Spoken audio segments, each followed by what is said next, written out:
Hello दोस्तों, मैं खुशी आप सभी दोस्तों का स्वागत करती हूँ अपने YouTube चैनल के एजुकेशन पर। वन लाइनर क्वेश्चन का आज 14वां वीडियो है। इससे पहले 13 वीडियो अपलोड किया जा चुका है। आई होप आप लोगों ने उसे जरूर देख लिया होगा और देखने के साथ साथ नोट्स और रिवीजन दोनों हो रहा होगा। तो आइए देर ना करते हुए आज का पहला क्वेश्चन देखते हैं।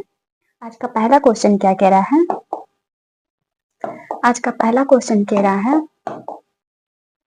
कि सल्तनत कालीन शब्द में बिस्वा का अर्थ क्या है? तो सल्तनत कालीन शब्द बिस्वा का अर्थ होता है भूमि नापने की इकाई। क्या होता है? भूमि नापने की इकाई। तो आइए सल्तनत काल से संबंधित कुछ महत्वपूर्ण क्वेश्चन को देखते हैं जो एग्जाम में बहुत बार पूछा जा चुका है। इल्तुतमिश जो सल्तनत कालीन बहुत ही प्रमुख शासक था, ठीक है। इल्तुतमिश जो है ये मुद्रा व्यवस्था में बहुत ही महत्वपूर्ण सुधार किया था, ठीक है। इसके द्वारा क्या किया गया था? मुद्रा व्यवस्था में बहुत ही महत्वपूर्ण सुधार किया गया था और सुधार करके तो आपसे पूछा जा सकता है कि सल्तनत काल का कौन सा शासक मुद्रा व्यवस्था में सुधार किया था? तो कौन सुधार किया था मुद्रा व्यवस्था में? सुधार किया था इल्तुतमिश, ठीक है। और इसके द्वारा सुधार करके दो मुद्रा चलाया गया था। कौन कौन सा? एक तो चलाया गया था चांदी का टंका। क्या चलाया गया था? इसके द्वारा चांदी का टंका चलाया गया था, ठीक है। चांदी का टंका जो कितना का होता था? 175 ग्रेन का। कितना का होता था? 175 ग्रेन का। ग्रेन उस टाइम का माप था, ठीक है। उस टाइम का क्या था? माप था। 175 ग्राम का 175 ग्रेन का चांदी का टंका चलाया था और तांबा का जीतल चलाया था। क्या चलाया था? जीतल। ये क्या था? ये तांबा का सिक्का था, ठीक है। तो आपसे पूछा जा सकता है कि तांबा का जीतल और चांदी का टंका नामक सिक्का किसके द्वारा चलाया गया था? तो चांदी का टंका और तांबा का जीतल नामक सिक्का इल्तुतमिश के द्वारा चलाया गया था। किसके द्वारा चलाया गया था? इल्तुतमिश के द्वारा चलाया गया था, ठीक है। बलबन के द्वारा कौन सा सिक्का चलाया गया था? तो बलबन के द्वारा चलाया गया था, बलबन के द्वारा दो सिक्का चलाया गया था। कौन कौन सा? बलबन के द्वारा चलाया गया था मासा नामक सिक्का। कौन सा? मासा नामक सिक्का चलाया था। और ये किस चीज का सिक्का था? तो ये भी चांदी का सिक्का था। किसका सिक्का था? ये चांदी का सिक्का था जो किसके द्वारा चलाया गया था? बलबन के द्वारा चलाया गया था, ठीक है। वहीं अगर बात की जाए कि रुपया नामक सिक्का किसके द्वारा चलाया गया था, जो आज भी चलता है, आज भी रुपया को रुपया ही बोला जाता है, ये किसके द्वारा चलाया गया था सर्वप्रथम? तो ये चलाया गया था शेरशाह सूरी के द्वारा। किसके द्वारा चलाया गया था? शेरशाह सूरी के द्वारा। शेरशाह के द्वारा रुपया नामक सिक्का चलाया गया था। ये किस चीज का था? तो ये चांदी का सिक्का होता था। किसका होता था? चांदी का सिक्का होता था, ठीक है। शेरशाह के द्वारा सोना का सिक्का चलाया गया था। उस सिक्के को किस नाम से जाना जाता था? तो शेरशाह द्वारा सोने का सिक्का जो चलाया गया था उसे जाना जाता था अशरफी के नाम से। किसके नाम से? अशरफी के नाम से। आपसे पूछा जा सकता है कि असरफी नामक सोने का सिक्का किसके द्वारा चलाया गया था? तो असरफी नामक सोने का सिक्का शेरशाह सूरी के द्वारा चलाया गया था। किसके द्वारा चलाया गया था? शेरशाह सूरी के द्वारा, ठीक है। शेरशाह सूरी के द्वारा तांबा का सिक्का भी चलाया गया था। इसे किस नाम से जाना जाता था? तो इसे जाना जाता था दाम के नाम से। किसके नाम से जाना जाता था? दाम के नाम से। और ये कितना ग्रेन का होता था? ये 380 ग्रेन का होता था। कितना ग्रेन का? 380 ग्रेन का होता था, ठीक है। तो आपसे पूछा जा सकता है कि रुपया नामक सिक्का सर्वप्रथम किसने चलाया था? तो रुपया नामक सिक्का चलाया था शेरशाह सूरी, ठीक है। शेरशाह सूरी के द्वारा सोने का सिक्का चलाया गया था। उस सिक्के को किस नाम से जाना जाता है? तो असरफी। दाम नामक सिक्का किसने चलाया था? तो शेरशाह सूरी। दाम किस चीज का सिक्का हुआ करता था? तो दाम तांबा का सिक्का हुआ करता था। किसका? तांबा का। वहीं आपसे पूछा जा सकता है कि मासा नामक मुद्रा किसने चलाया था? तो मासा नामक मुद्रा चलाया था बलबन। किसने चलाया था? बलबन द्वारा चलाया गया था। आपसे पूछा जा सकता है कि चांदी का टंका और तांबे का जीतल किसने चलाया था? तो चांदी का टंका और तांबे का जीतल चलाया था इल्तुतमिश। किसने चलाया था? इल्तुतमिश। और इल्तुतमिश को मकबरा का जनक भी कहा जाता है, ठीक है। मकबरा का जनक किसे कहा जाता है? तो इल्तुतमिश को कहा जाता है। मकबरा का जनक इल्तुतमिश को कहा जाता है। किसे कहा जाता है? इल्तुतमिश को कहा जाता है, ठीक है। एक और आपसे बहुत महत्वपूर्ण क्वेश्चन पूछा जा सकता है कि आप जानते होंगे कि प्रथम नगरीय सभ्यता कौन था? तो प्रथम नगरीय सभ्यता हड़प्पा सभ्यता को कहा जाता है। किसे कहा जाता है? हड़प्पा सभ्यता को प्रथम नगरीय सभ्यता कहा जाता है। दूसरा नगरीय सभ्यता किसे कहा जाता है? तो दूसरा नगरीय सभ्यता जो है वो महाजन काल को कहा जाता है। किसे? महाजनपद को काल, महाजनपद जो था, जो काल था महाजनपद पद, उसी को द्वितीय नगरीय व्यवस्था कहा जाता है। ठीक है। अब तृतीय नगरीय व्यवस्था किस काल को कहा जाता है? तृतीय नगरीय व्यवस्था सल्तनत कालीन व्यवस्था कहा जाता है। ठीक है। सल्तनत काल को तृतीय नगरीय व्यवस्था कहा जाता है, जबकि प्रथम नगरीय व्यवस्था किसे कहा जाता है? हड़प्पा सभ्यता को। और द्वितीय नगरीय व्यवस्था किसे कहा जाता है? महाजनपद काल को। ठीक है। तो महाजनपद काल दूसरा हो गया, प्रथम हड़प्पा सभ्यता हो गया, तीसरा सल्तनत कालीन हो गया। ठीक है। आइए कुछ और सिक्के से संबंधित क्वेश्चन देख लेते हैं। अगर आपसे पूछ लिया जाए कि सोना का सिक्का सर्वप्रथम किसके द्वारा चलाया गया था? तो सोना का सिक्का जो है सर्वप्रथम चलाया गया था, सर्वप्रथम किसके द्वारा चलाया गया था? इंडो ग्रीक शासक के द्वारा चलाया गया था। किसके द्वारा चलाया गया था? इंडो ग्रीक शासक के द्वारा सर्वप्रथम सोने का सिक्का चलाया गया था। किसके द्वारा? इंडो ग्रीक शासक के द्वारा। इस सिक्के को क्या कहा जाता था? इस सिक्के को ड्रम कहा जाता था। क्या कहा जाता था? ड्रम कहा जाता है, कहा जाता था। तो आपसे पूछा जा सकता है कि सर्वप्रथम सोने का सिक्का किसके द्वारा चलाया गया था भारत में? तो इंडो ग्रीक शासक के द्वारा। इसे ही हिंद यूनानी शासक भी कहा जाता है। क्या कहा जाता है? हिंद यूनानी शासक भी कहा जाता है। इस शासक का नाम क्या था? तो इस शासक का नाम था डेमेट्रियस। क्या नाम था? डेमेट्रियस इस शासक का नाम था। ठीक है। और यही सिक्का प्रथम लेख युक्त था। ठीक है। प्रथम लेख युक्त, प्रथम चित्र युक्त। अगर आपसे ये क्वेश्चन पूछ लिया जाए कि प्रथम लेख युक्त सिक्का और प्रथम चित्र युक्त सिक्का, ठीक है, ये किसके द्वारा चलाया गया था? तो ये भी चलाया गया था हिंद यूनानी के द्वारा। किसके द्वारा चलाया गया था? हिंद यूनानी के द्वारा। हिंद यूनानी को ही इंडो ग्रीक भी कहा जाता है। इसी के द्वारा प्रथम लेख युक्त सिक्का और प्रथम चित्र युक्त सिक्का चलाया गया था। उस सिक्के को क्या कहा जाता था? उस सिक्के को ड्रम कहा जाता था। क्या कहा जाता था? ड्रम कहा जाता था। और ये क्या था? ये सोने का सिक्का था। ठीक है। चांदी का सिक्का सर्वप्रथम किसने चलाया था? तो चांदी का सिक्का सर्वप्रथम चंद्रगुप्त द्वितीय के द्वारा चलाया गया था। किसके द्वारा चलाया गया था? चंद्रगुप्त द्वितीय के द्वारा सर्वप्रथम चांदी का सिक्का चलाया गया था। ठीक है। चंद्रगुप्त द्वितीय के द्वारा सर्वप्रथम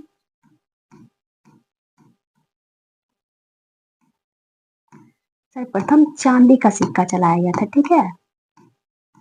चांदी का। और इस सिक्के को क्या कहा जाता था? इस सिक्के को रुपयक कहा जाता था। क्या कहा जाता था? रुपयक। ठीक है। सर्वप्रथम सोने का सिक्का चलाया गया था हिंद यूनानी शासक के द्वारा, जिसे ड्रम कहा जाता था। और चांदी के सिक्का सबसे पहले चलाया था चंद्रगुप्त द्वितीय ने। क्या कहा जाता था उस सिक्के को? उस सिक्के को रुपयक के नाम से जाना जाता था। किस नाम से जाना जाता था? रुपयक के नाम से जाना जाता था। अगर वहीं आपसे पूछ लिया जाए कि सोने का सिक्का सर्वप्रथम कौन से गुप्त शासक चलाया था? देखिए, चांदी का सिक्का तो चंद्रगुप्त द्वितीय ने चलाया था। ठीक है। जो गुप्त शासक था, गुप्त वंश का शासक था। तो अगर वहीं आपसे पूछा जा सकता है तो कौन सा गुप्त वंश है जो सबसे पहले सोने का सिक्का चलाया था? तो चंद्रगुप्त प्रथम। ठीक है। चंद्रगुप्त प्रथम जो है ये सर्वप्रथम चंद्रगुप्त प्रथम सर्वप्रथम चांदी का सिक्का चलाया था। कौन सा सिक्का चलाया था? सॉरी, सोने का सिक्का। ठीक है। ये कौन सा सिक्का चलाया था? ये चलाया था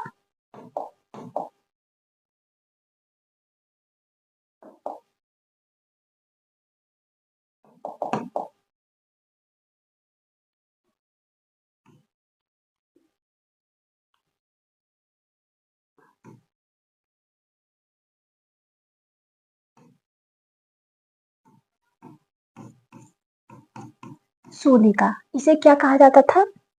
तो इसका नाम तो नहीं मिलता है देखने को। केवल एग्जाम में यही पूछा जाता है कि सर्वप्रथम कौन से गुप्त वंश का शासक था जो जिसने सोने का सिक्का चलाया था? तो चंद्रगुप्त प्रथम। ठीक है। चांदी का सिक्का चलाने वाला प्रथम गुप्त शासक कौन था? तो चंद्रगुप्त द्वितीय। कौन था? चंद्रगुप्त द्वितीय। जिसने कौन सा सिक्का चलाया था? रुपयक नामक। रुपयक किस चीज का सिक्का था? चांदी का सिक्का था। सोना का सिक्का किसने चलाया था? चंद्रगुप्त प्रथम ने। ठीक है। वहीं आपसे पूछा जा सकता है कि गुप्त वंश की स्थापना किसने की थी? तो गुप्त वंश की स्थापना जो है श्री गुप्त के द्वारा किया गया था। किसके द्वारा किया गया था? श्री गुप्त जो है यही गुप्त वंश के संस्थापक थे। ठीक है। आपसे पूछा जा सकता है कि गुप्त वंश का वास्तविक संस्थापक कौन थे? तो गुप्त वंश का वास्तविक संस्थापक जो है वो चंद्रगुप्त प्रथम को माना जाता है। किसे माना जाता है? चंद्रगुप्त प्रथम को गुप्त वंश का वास्तविक संस्थापक माना जाता है, जबकि गुप्त वंश के संस्थापक थे श्री गुप्त। ठीक है। सोना का सिक्का चलाने वाला प्रथम गुप्त शासक कौन थे? तो चंद्रगुप्त प्रथम। चांदी का सिक्का किसके द्वारा चलाया गया था सर्वप्रथम? तो चंद्रगुप्त द्वितीय के द्वारा। किस नाम से? रुपयक के नाम से।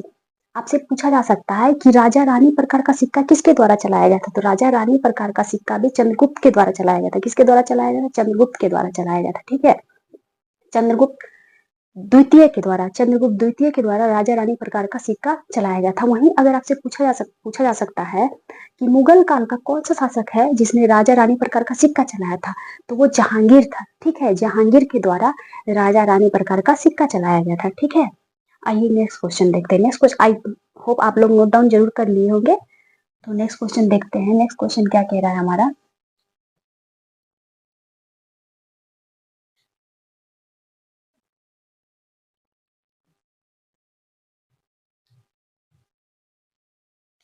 नेक्स्ट क्वेश्चन कह रहा है किस विजयनगर का शासक ने तुंगभद्रा नदी पर बांध का निर्माण कराया था?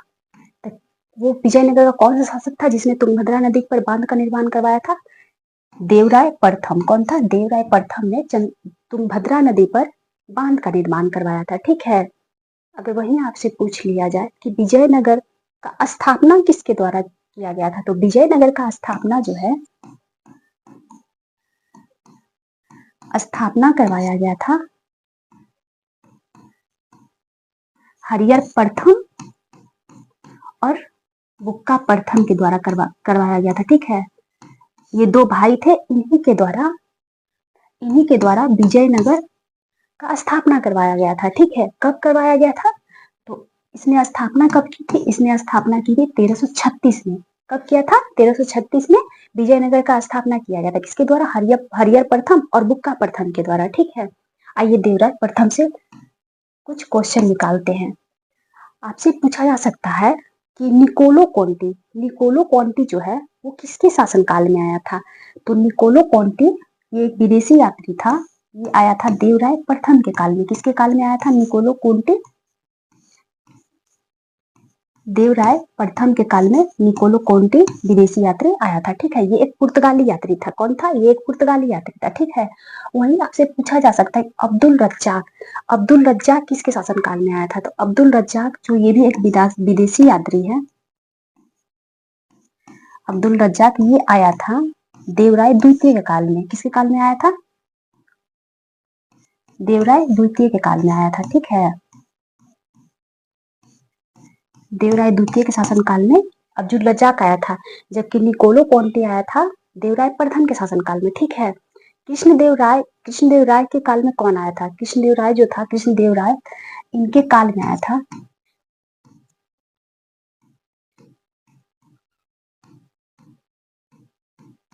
कृष्णदेव राय के काल में आया था डोमिगो पायस। कौन आया था?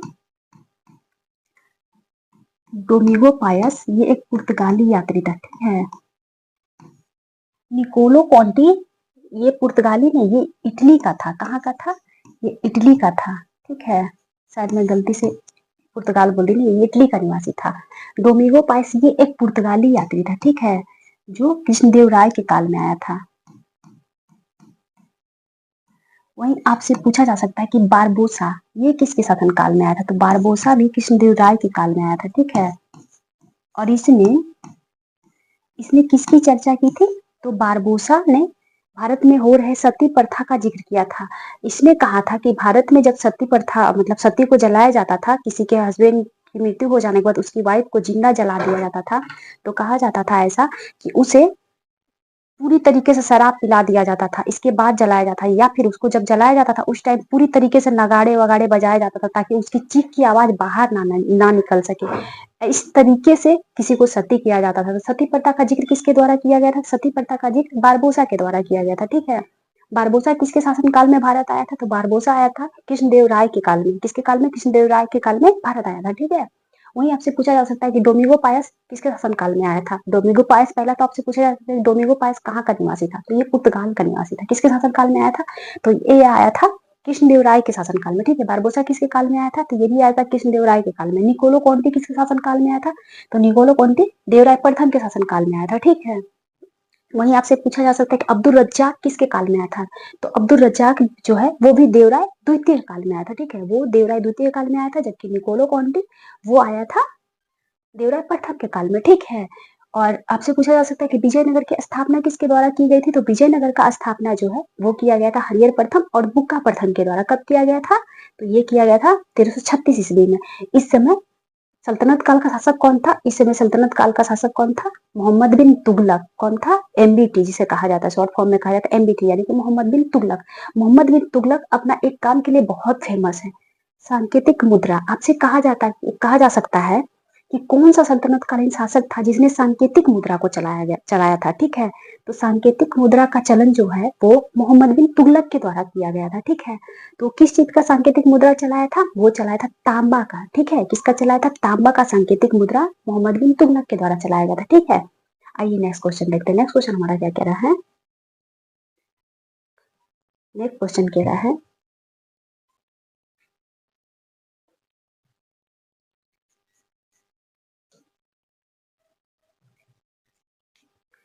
दादा भाई नौरोजी कि धन के निष्कासन का सिद्धांत में कौन विश्वास नहीं किया था? तो आप लोग तो जानते होंगे, पिछली बार मैं वीडियो में शायद बता चुकी हूँ, बहुत बार हालांकि पढ़ा चुकी हूँ इस क्वेश्चन से रिलेटेड। क्वेश्चन से रिलेटेड जानकारी आप लोगों को दे चुकी हूँ कि धन निष्कासन का सिद्धांत किसके द्वारा दिया गया था। तो पहले तो आप ये जान लीजिए कि धन निष्कासन का सिद्धांत जो है वो नौरोजी के द्वारा दिया गया था। किसके द्वारा दिया गया था? दादा भाई नौरोजी के द्वारा दिया गया था, ठीक है? तो यही क्वेश्चन पूछना चाह रहा है कि धन निष्कासन के सिद्धांत में किसने विश्वास नहीं किया था? तो सर सैयद अहमद ने विश्वास नहीं किया था। दादा भाई नौरोजी के द्वारा दिया गया धन निष्कासन के सिद्धांत में विश्वास नहीं किया था, ठीक है? दादा भाई नौरोजी को आपसे पूछा जा सकता है grand old man of India, ठीक है? ग्रैंड ओल्ड मैन इंडिया के नाम से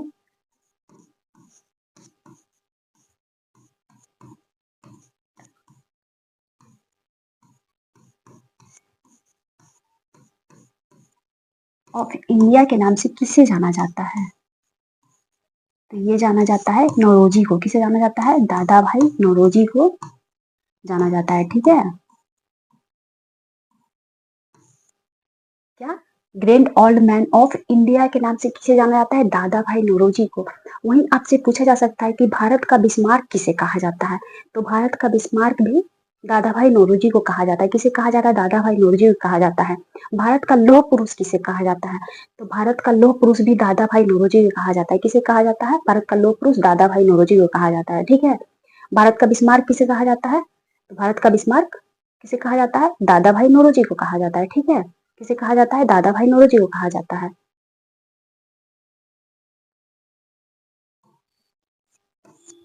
वयोवृद्ध, इसी को वयोवृद्ध भी कहा जाता है, ठीक है? दादा भाई नौरोजी ने भारतीय राष्ट्रीय कांग्रेस की कितनी बार अध्यक्षता कर चुके हैं? तो दादा भाई नौरोजी जो है ये भारतीय राष्ट्रीय कांग्रेस की 3 बार अध्यक्षता किए हैं। कितनी बार किए हैं? 3 बार किए हैं। कब कब किए हैं? तो एक तो जब द्वितीय हुआ था भारतीय राष्ट्रीय कांग्रेस का द्वितीय अधिवेशन, कब हुआ था? 1886 में। कब हुआ था? 1886 में। तभी ये किए थे। एक तो किए थे 1886 में, दूसरा किए थे 1893 में, और तीसरा कब किए थे? तो 1906 में किए थे। तो भारतीय राष्ट्रीय कांग्रेस की कितनी बार अध्यक्षता कर चुके हैं दादा भाई नौरोजी? 3 बार। कब कब किए हैं? 1886 में, 1893 में, 1906 में, ठीक है? आपसे पूछा जा सकता है भारतीय राष्ट्रीय कांग्रेस की स्थापना कब हुई थी? तो भारतीय राष्ट्रीय कांग्रेस की स्थापना हुई थी 28 दिसंबर 1885 को। कब हुई थी? 28 दिसंबर 1885 को। भारतीय राष्ट्रीय कांग्रेस की स्थापना किसके द्वारा किया गया था? तो भारतीय राष्ट्रीय कांग्रेस की स्थापना जो है वो एओ ह्यूम के द्वारा किया गया था। किसके द्वारा किया गया था? एओ ह्यूम के द्वारा, एओ ह्यूम के द्वारा भारतीय राष्ट्रीय कांग्रेस की स्थापना की गई थी। भारतीय राष्ट्रीय कांग्रेस की प्रथम अधिवेशन की अध्यक्षता किसके द्वारा किया गया था? तो प्रथम अधिवेशन की अध्यक्षता किया गया था डब्ल्यू सी बनर्जी के द्वारा। किसके द्वारा किया गया था? डब्ल्यू सी बनर्जी के द्वारा भारतीय राष्ट्रीय कांग्रेस के प्रथम अधिवेशन की अध्यक्षता की गई थी। वहीं आपसे पूछा जा सकता है कि द्वितीय अधिवेशन की अध्यक्षता किसके द्वारा किया गया था? द्वितीय अधिवेशन की अध्यक्षता जस्ट में देखी कि दादा भाई नौरोजी के द्वारा किया गया था। किसके द्वारा किया गया था? दादा भाई नौरोजी के द्वारा। आपसे पूछा जा सकता है कि भारतीय राष्ट्रीय कांग्रेस के प्रथम मुस्लिम अध्यक्ष कौन थे? तो भारतीय राष्ट्रीय कांग्रेस के प्रथम मुस्लिम अध्यक्ष थे बदरुद्दीन तैयब जी। कौन थे? बदरुद्दीन तैयब जी थे। ये कब किए थे अध्यक्षता? तो ये किए थे 1887 में, ठीक है? आपसे पूछा जा सकता है कि भारतीय राष्ट्रीय कांग्रेस के प्रथम अंग्रेज अध्यक्ष कौन थे? तो प्रथम अंग्रेज अध्यक्ष थे जॉर्ज यूल। कौन थे? प्रथम अंग्रेज अध्यक्ष थे जॉर्ज यूल। जॉर्ज यूल जो थे ये भारतीय राष्ट्रीय कांग्रेस के प्रथम अध्यक्ष थे। कब किए थे अध्यक्षता? तो ये किए थे 1888 में, ठीक है। भारतीय राष्ट्रीय कांग्रेस के प्रथम पारसी अध्यक्ष कौन थे? तो दादा भाई नौरोजी थे। कौन थे? दादा भाई नौरोजी, क्योंकि दादा भाई नौरोजी जो थे वो पारसी थे। कौन थे? वो पारसी थे, ठीक है। तो इन्हीं के द्वारा सेकेंड अधिवेशन की अध्यक्षता की थी। वहीं अगर आपसे पूछ लिया जाए कि भारतीय राष्ट्रीय कांग्रेस के प्रथम बंगाली अध्यक्ष कौन थे? तो प्रथम बंगाली अध्यक्ष डब्ल्यू.सी. बनर्जी थे, क्योंकि डब्ल्यू.सी. बनर्जी बंगाली थे, ठीक है। आपसे पूछा जा सकता है कि प्रथम अंग्रेज कौन थे? तो प्रथम अंग्रेज जस्ट में बताई जॉर्ज यूल थे। और प्रथम मुस्लिम कौन थे? बदरुद्दीन तैयब जी। कौन थे? बदरुद्दीन तैयब जी थे, ठीक है। और दादा भाई नौरोजी धन निष्कासन का सिद्धांत दिए थे। कौन दिए थे? दादा भाई नौरोजी के द्वारा धन निष्कासन का सिद्धांत दिया गया था, ठीक है। आइए नेक्स्ट क्वेश्चन देखते हैं। नेक्स्ट क्वेश्चन हमारा क्या कह रहा है? नेक्स्ट क्वेश्चन कह रहा है कि चंद्रगुप्त क्या बोल रहा है? चंद्रगुप्त सुधाओं के विरुद्ध चाणक्य ने, अच्छा यहाँ छूट गया था, मैं बोल रही हूँ। हाँ, चंद्रगुप्त के शत्रुओं के विरुद्ध चाणक्य ने जो चालें चली उनके विस्तृत जानकारी की कथा किसमें मिलती है? जो मतलब चंद्रगुप्त के शत्रु थे उसके खिलाफ जो चाल चले थे चाणक्य, उसका विस्तृत कथा किसमें मिलती है? उसका विस्तृत कथा मिलता है मुद्रा राक्षस में। किसमें मिलता है? मुद्रा राक्षस में। मुद्रा राक्षस किसके द्वारा लिखा गया ग्रंथ है? तो मुद्रा राक्षस जो है वो लिखा गया था विशाख दत्त के द्वारा। किसके द्वारा लिखा गया था? विशाख दत्त के द्वारा लिखा गया ये ग्रंथ है, जिसमें चाणक्य के द्वारा जो चाल चला गया था उसका विस्तृत जानकारी मिलता है, ठीक है। चाणक्य के द्वारा लिखा गया एक प्रमुख ग्रंथ जो बहुत प्रसिद्ध है, कौन सा? अर्थशास्त्र, ठीक है। अर्थशास्त्र ये किसके द्वारा लिखा गया था? चाणक्य, या इसी को कहा जाता है कौटिल्य, ठीक है। इन्हीं का नाम कौटिल्य है, ठीक है। इनका नाम चाणक्य का नाम, ठीक है। और चाणक्य का वास्तविक नाम, कभी कभी एग्जाम में ये भी पूछा जाता है कि चाणक्य का वास्तविक नाम क्या है? तो चाणक्य का वास्तविक नाम था विष्णुगुप्त। क्या था? चाणक्य का वास्तविक नाम विष्णुगुप्त था, ठीक है। इसके द्वारा कौन सा पुस्तक लिखा गया था? तो इनके द्वारा अर्थशास्त्र लिखा गया था। एग्जाम में ये पूछा जा चुका है कि अर्थशास्त्र जो पुस्तक है वो किस चीज से संबंधित है, मतलब किस क्षेत्र से संबंधित है? तो ये राजनीतिक पर आधारित है। किस पर? देखिए नाम तो देख के लग रहा है कि ये इकोनॉमी से संबंधित होगा, लेकिन नहीं, ये राजनीतिक से संबंधित पुस्तक है। इसी पर लिखा गया अर्थशास्त्र, ठीक है। एक बहुत ही प्रमुख पुस्तक है इंडिका। आपसे पूछा जा सकता है कि इंडिका किसके द्वारा लिखा गया था? तो इंडिका लिखा गया था मेगास्थनीज के द्वारा। किसके द्वारा लिखा गया था? मेगास्थनीज के द्वारा ये लिखा गया था, ठीक है। आपसे पूछा जा सकता है कि पंचतंत्र की रचना किसने की थी? तो पंचतंत्र की रचना की गई थी विष्णु शर्मा के द्वारा। किसके द्वारा? विष्णु शर्मा के द्वारा पंचतंत्र की रचना की गई थी, ठीक है। ये भी एग्जाम में बहुत बार पूछा जा चुका है, तो आप लोग प्लीज नोट डाउन कर लीजिएगा। इंडिका का रचना किसके द्वारा किया गया था? मेगास्थनीज के द्वारा। अर्थशास्त्र चाणक्य के द्वारा। पंचतंत्र विष्णु शर्मा के द्वारा। किसके द्वारा? पंचतंत्र विष्णु शर्मा के द्वारा। अष्ट अध्याय किसके द्वारा लिखा गया था? तो अष्ट अध्याय नामक ग्रंथ जो है, अष्ट अध्याय जो है ये लिखा गया था पाणिनि के द्वारा। किसके द्वारा लिखा गया था? ये लिखा गया था पाणिनि के द्वारा।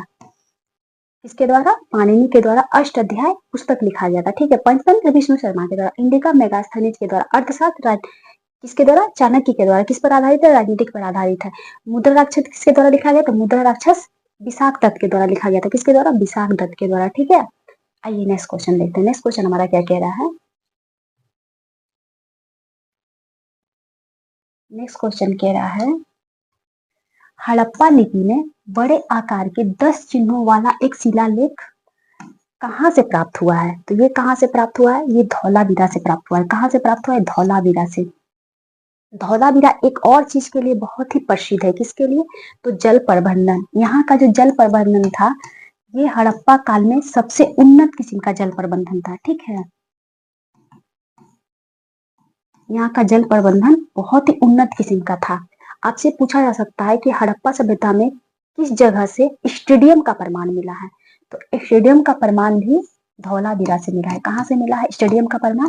तो स्टेडियम का प्रमाण भी धौलावीरा से मिला है। कहाँ से मिला है स्टेडियम का प्रमाण?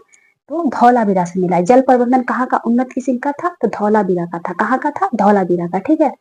एक और क्वेश्चन आपसे पूछा जा सकता है कि हड़प्पा सभ्यता का कौन सा स्थल से बंदरगाह का प्रमाण मिला है? ठीक है, तो बंदरगाह का प्रमाण कहाँ से मिला है? ये मिला है लोथल से। कहाँ से मिला है? लोथल से। लोथल कहाँ पड़ता है? तो लोथल गुजरात में पड़ता है। कहाँ पड़ता है? गुजरात में। लोथल किस नदी के किनारे स्थित है? तो लोथल भोगवा नदी के किनारे स्थित है। कहाँ स्थित है? भोगवा नदी के किनारे। ये क्वेश्चन भी एग्जाम में पूछा जा चुका है कि लोथल कहाँ पड़ता है? गुजरात में। किस नदी के किनारे स्थित है? तो भोगवा नदी के किनारे स्थित है। बंदरगाह का प्रमाण कहाँ से मिला है? तो लोथल से मिला है। लोथल से आपसे ये भी पूछा जा सकता है कि युगल समाधान कहाँ से मिला है? युगल समाधान मतलब कि मतलब महिला और पुरुष को एक साथ दफनाने का प्रमाण, मतलब दो जन को एक साथ दफनाने का प्रमाण कहाँ से मिला है? युगल समाधान का प्रमाण, जिसे कहा जाता है कि आंशिक सती प्रथा भी इसको कहा जाता है। तो आंशिक सती प्रथा का प्रमाण कहाँ से मिला है? तो ये भी मिला है लोथल से। ठीक है, युगल समाधान का प्रमाण कहाँ से मिला है? समाधान का प्रमाण कहाँ से मिला है? तो ये मिला है लोथल से। कहाँ से मिला है? लोथल से मिला है। ठीक है, आपसे पूछा जा सकता है कि जोता हुआ खेत का प्रमाण, जोता हुआ खेत का प्रमाण कहाँ से मिला है? तो ये मिला है कालीबंगा से। कहाँ से मिला है? कालीबंगा से जुता हुआ खेत का प्रमाण मिला है। ठीक है, कालीबंगा कहाँ पड़ता है? तो कालीबंगा राजस्थान में पड़ता है। कहाँ पड़ता है? राजस्थान में। आपसे पूछा जा सकता है कि काली चूड़ी का प्रमाण कहाँ से मिला है? तो काली चूड़ी का प्रमाण भी कालीबंगा से मिला है। कहाँ से मिला है? कालीबंगा से। काली चूड़ी का प्रमाण। ठीक है, द्विफसली, द्विफसली का प्रमाण कहाँ से मिला है? मतलब दो फसल को एक साथ उपजाने का प्रमाण कहाँ से मिला है? तो द्विफसली का प्रमाण भी कालीबंगा से मिला है। कहाँ से मिला है? कालीबंगा से मिला है। ठीक है, और आपसे पूछा जा सकता है कि हड़प्पा, हड़प्पा नामक शहर जो है वो किस नदी के किनारे स्थित है? तो हड़प्पा नामक शहर रावी नदी के किनारे स्थित था। कहाँ था? रावी नदी के किनारे स्थित था। मोहनजोदड़ो, तो मोहनजोदड़ो सिंधु नदी के किनारे स्थित था। कहाँ स्थित था? मोहनजोदड़ो सिंधु नदी के किनारे स्थित था। ठीक है, आपसे पूछा जा सकता है कि मृतकों का टीला किस शहर को कहा जाता था? तो मृतकों का टीला मोहनजोदड़ो कहा जाता था, क्योंकि मोहनजोदड़ो का अर्थ था मृतकों का टीला। क्या अर्थ था उसका? मृतकों का टीला। ठीक है, आइए नेक्स्ट क्वेश्चन देखते हैं। नेक्स्ट क्वेश्चन हमारा क्या कह रहा है? नेक्स्ट क्वेश्चन कह रहा है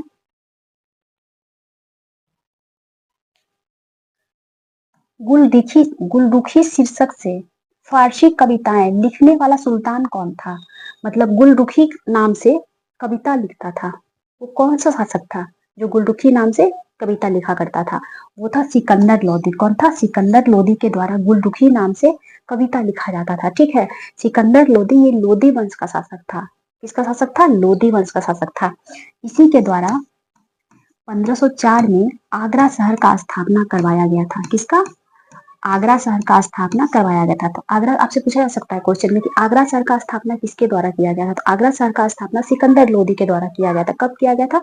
1504 ईस्वी में। ठीक है, और इसी के द्वारा 1506 ईस्वी में आगरा शहर को राजधानी भी बनाया गया था। किसको राजधानी बनाया गया था?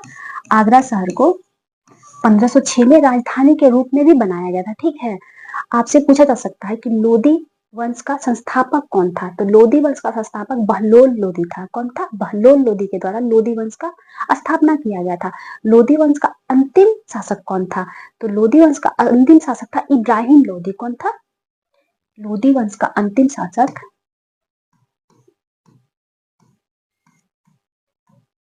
लोदी वंश का अंतिम शासक, ठीक है, कौन था? इब्राहिम लोदी। और इसी के द्वारा इब्राहिम लोदी के और बाबर के बीच में प्रथम पानीपत का युद्ध हुआ था। प्रथम पानीपत का युद्ध कब हुआ था? तो 1526 में हुआ था। कब हुआ था प्रथम पानीपत का युद्ध? प्रथम पानीपत का युद्ध हुआ था 1526 में। ठीक है, किसके किसके बीच हुआ था? तो इब्राहिम लोदी और बाबर के बीच हुआ था। इसी युद्ध में इब्राहिम लोदी युद्ध स्थल में ही मारा गया। ठीक है, युद्ध स्थल में ही मारा गया। और फिर इसको मारने के बाद बाबर ने भारत में मुगल साम्राज्य का स्थापना कर दिया। किसकी स्थापना? मुगल साम्राज्य की स्थापना। तो आपसे क्वेश्चन पूछा जा सकता है कि मुगल साम्राज्य का स्थापना किसके द्वारा किया गया था? तो मुगल साम्राज्य का स्थापना बाबर के द्वारा किया गया था। किस युद्ध के पश्चात? तो पानीपत का प्रथम युद्ध के पश्चात। पानीपत का प्रथम युद्ध कब हुआ था? तो पानीपत का प्रथम युद्ध हुआ था 1526 में। किसके किसके बीच हुआ था? इब्राहिम लोदी और बाबर के बीच हुआ था। पानीपत का क्या और भी युद्ध हुआ था? जी हाँ, बिल्कुल। पानीपत का कुल 3 युद्ध हुआ था। कब कब हुआ था? प्रथम युद्ध हुआ था 1526 में, द्वितीय युद्ध हुआ था 1556 में, ठीक है, और पानीपत का तृतीय युद्ध हुआ था 1761 में। कब हुआ था? 1761 में। तो प्रथम युद्ध तो अभी जस्ट में बताई कि इब्राहिम लोदी और बाबर के बीच हुआ था। द्वितीय युद्ध किसके बीच हुआ था? तो हेमू और अकबर के बीच। किसके बीच हुआ था? हेमू और अकबर के बीच। हालांकि उसका से अकबर द्वारा, अकबर की तरफ से सेना उसका नेतृत्व कर रहा था, अलग की बात है, लेकिन अकबर और हेमू के बीच हुआ था, ठीक है। तृतीय युद्ध किसके किसके बीच हुआ था? तो मराठा और अहमद शाह अब्दाली के बीच। किसके किसके बीच हुआ था? मराठा और अब्दुल शाह, क्या नाम बता रहे, अहमद शाह अब्दाली के बीच, ठीक है। अहमद शाह अब्दाली और मराठा के बीच पानीपत का तृतीय युद्ध हुआ था, ठीक है। आइए नेक्स्ट क्वेश्चन देखते हैं। हाँ, एक क्वेश्चन आपसे और भी पूछा जा सकता है कि लोधी वंश का, चाहे सल्तनत काल का, कौन सा शासक था? हालांकि ये सल्तनत काल में ही काउंट होता है, ठीक है। तो कौन सा शासक था जो खुद को सुंदर दिखाने के लिए दाढ़ी मूछ नहीं रखता था? तो वो सिकंदर लोधी ही था, कि खुद को थोड़ा आकर्षक दिखाने के लिए दाढ़ी मूछ नहीं रखा करता था, ठीक है। ये क्वेश्चन एग्जाम में पूछा जा चुका है, इसीलिए मैं आप लोगों को बताई। आइए नेक्स्ट क्वेश्चन देखते हैं। नेक्स्ट क्वेश्चन हमारा क्या कह रहा है? नेक्स्ट क्वेश्चन कह रहा है कि कौन सा मौलिक अधिकार जो है वो निवारक द्वारा प्रतिबंधित किया जाता है? तो कौन सा मौलिक अधिकार है जो निवारक निरोध द्वारा प्रतिबंधित किया जा सकता है? वो है स्वतंत्रता का अधिकार। कौन सा अधिकार? स्वतंत्रता का अधिकार। अगर कुल मौलिक अधिकार की बात की जाए कि कुल मौलिक अधिकार कितना दिया गया है, तो अगर मूल संविधान की बात की जाए कि मूल संविधान में कुल कितने मौलिक अधिकार थे, तो मूल संविधान में कुल 7 प्रकार का मौलिक अधिकार मिला था। कितने प्रकार का? 7 प्रकार का, ठीक है। 7 प्रकार का मौलिक अधिकार दिया गया था। लेकिन 44वां संविधान संशोधन 1978 के द्वारा, 44वां संशोधन 1978 के द्वारा एक मौलिक अधिकार को हटा दिया गया। कौन सा मौलिक अधिकार को? तो संपत्ति का अधिकार, जो अनुच्छेद 31 में था। किसमें था? अनुच्छेद 31 में जो अधिकार दिया गया था, संपत्ति का अधिकार, ठीक है, संपत्ति का अधिकार, इसे हटा दिया गया। इसे हटाकर कहाँ रखा गया? तो इसको हटाकर, इसको निलंबित करके इसको रखा गया 300 के क में, 300 का क या फिर ए, ठीक है, अनुच्छेद 300 का क या ए में रखा गया, ठीक है। इसे मौलिक अधिकार से हटा दिया गया। और वर्तमान में कितने मौलिक अधिकार है? तो वर्तमान में, ये तो मूल में था, ठीक है, मूल संविधान में था। वर्तमान में 6 प्रकार के मौलिक अधिकार हैं। कितने प्रकार के?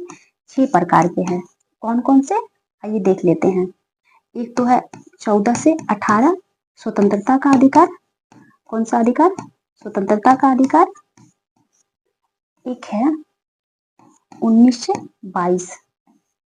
क्या है? 19 से 22। ये किस चीज का अधिकार है? सॉरी, ये समानता का अधिकार है। 14 से 18 जो है समानता का अधिकार है। ये समानता का अधिकार है। 19 से 22 ये स्वतंत्रता का अधिकार है, ठीक है।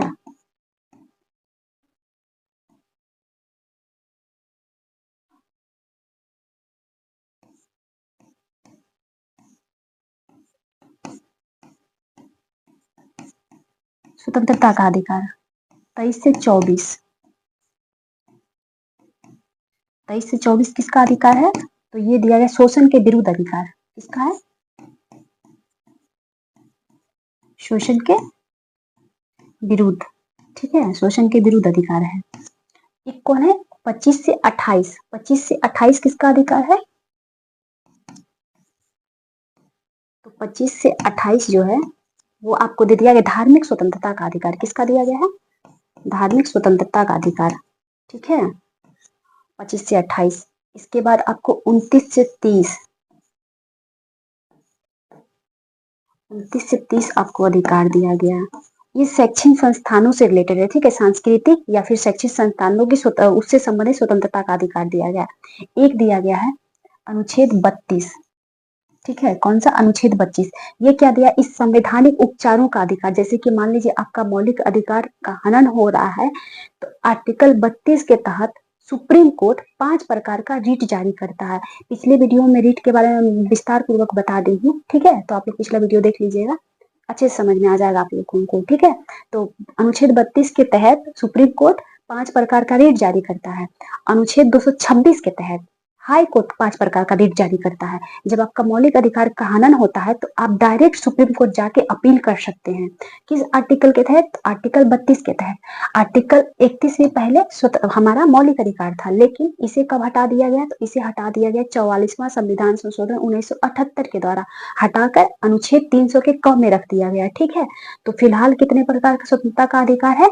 6 प्रकार के। कितने प्रकार के? 6 प्रकार के। कौन कौन से? समानता का, स्वतंत्रता का, इसके बाद शोषण के विरुद्ध अधिकार, धार्मिक स्वतंत्रता का अधिकार, धार्मिक स्वतंत्रता का अधिकार आपको दिया गया है।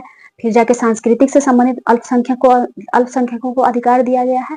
इसके बाद संवैधानिक उपचारों का अधिकार दिया गया। तो कितने प्रकार का हो गया? 6 प्रकार के। क्या मतलब? 14 से 18, फिर 19 से 22 स्वतंत्रता का अधिकार, 23 से 24 शोषण के विरुद्ध अधिकार, 25 से 28 धार्मिक स्वतंत्रता का अधिकार, 29 से 30 आपका सांस्कृतिक अल्पसंख्यकों को अधिकार दिया गया स्वतंत्रता से संबंधित, अनुच्छेद 32 जो संवैधानिक उपचारों से संबंधित अधिकार है, ठीक है।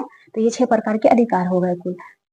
आइए कुछ और देख लेते हैं। आप अगर अनुच्छेद 19 की बात की जाए कि अनुच्छेद 19 के तहत कितने प्रकार की स्वतंत्रता हमें मिला हुआ है, तो अनुच्छेद 19 के तहत हमें 6 प्रकार का स्वतंत्रता मिला है। कितने कितने प्रकार के? तो अनुच्छेद 19 के तहत भी हमें 6 प्रकार का स्वतंत्रता मिला है। कितने प्रकार का? 6 प्रकार के। अनुच्छेद 19 के 1 के तहत, ठीक है, अनुच्छेद 19 के 1 के तहत 6 प्रकार का स्वतंत्रता मिला है। कितने प्रकार का? 6 प्रकार का, ठीक है। आइए नेक्स्ट क्वेश्चन देखते हैं। नेक्स्ट क्वेश्चन हमारा क्या कह रहा है? नेक्स्ट क्वेश्चन कह रहा है, हाँ, निवारक निरोध वाला, ये किस आर्टिकल में जाएगा? अगर आपसे आर्टिकल डायरेक्ट पूछ ले, क्योंकि स्वतंत्रता तो अभी देख लिया कि स्वतंत्रता का अधिकार हमें 19 से 22 मिला है, लेकिन निवारक निरोध वाला किस आर्टिकल में जाएगा? तो आर्टिकल 22, ठीक है, इसका जिक्र है आर्टिकल 22 में। इसके तहत होता क्या है निवारक निरोध में? इसके तहत होता है कि मान लीजिए किसी व्यक्ति पर, मान लीजिए किसी एक व्यक्ति के हमें संदेह है कि ये कोई आक्रामक क्रिया कर सकता है, जैसे कहीं बम ब्लास्ट कर सकता है या कोई आतंकवादी क्रिया कर सकता है, या इसके भाषण देने से ये कोई कहीं पर जाकर कोई भड़काऊ भाषण देने वाला है जिससे माहौल वहां का बिगड़ जाएगा, किसी प्रकार का उस पर डाउट हो, तो उसे बिना वारंट दिए ही उसको अरेस्ट किया जा सकता है, बिना रीजन बताए उसे अरेस्ट किया जा सकता है, ठीक है। इसलिए ताकि शांति बना रहा है, ठीक है, उसे ही निवारक निरोध कहा जाता है। क्या कहा जाता है? उसे निवारक निरोध कहा जाता है। मतलब वो काम करने से पहले उसे अरेस्ट कर लेना, केवल संदेह के तौर पे कि हाँ फलाना आदमी ऐसा काम कर सकता है, इसीलिए उसे अरेस्ट कर लिया जाता है, ठीक है। और ये इसके तहत कितने महीनों के लिए अरेस्ट किया जाता है? तो इसके तहत 3 महीनों के लिए अरेस्ट किया जाता है। कितने महीनों के लिए? अधिकतम 3 महीनों के लिए। इसके बाद जब फिर कोई कमेटी बनता है, उस कमेटी की सिफारिश पे उसे बढ़ाया भी जा सकता है, 3 साल, 1 साल, 2 साल, कुछ भी किया जा सकता है, लेकिन इसे सर्वप्रथम 3 माह के लिए अरेस्ट किया जा सकता है, ठीक है। आई होप आप लोग समझ गए होंगे। नेक्स्ट क्वेश्चन हमारा क्या कह रहा है? नेक्स्ट क्वेश्चन कह रहा है, संयुक्त संसदीय समिति के अध्यक्ष का मनोनयन किसके द्वारा किया जाता है? तो संयुक्त संसदीय समिति का अध्यक्ष जो है उसका मनोनयन किसके द्वारा किया जा सकता है? तो लोकसभा के अध्यक्ष के द्वारा। कौन मनोनयन करता है उसके अध्यक्ष का? तो लोकसभा के अध्यक्ष। फिलहाल लोकसभा का अध्यक्ष कौन है? वर्तमान में लोकसभा का अध्यक्ष कौन है? ओम बिरला जी। वर्तमान में लोकसभा के अध्यक्ष कौन है? ओम बिरला जी। इन्होंने अपना दूसरा कार्यकाल को संभाला है इस बार। इससे पहले भी ओम बिरला ही लोकसभा के अध्यक्ष थे और इस बार भी ओम बिरला ही लोकसभा के अध्यक्ष हैं, ठीक है।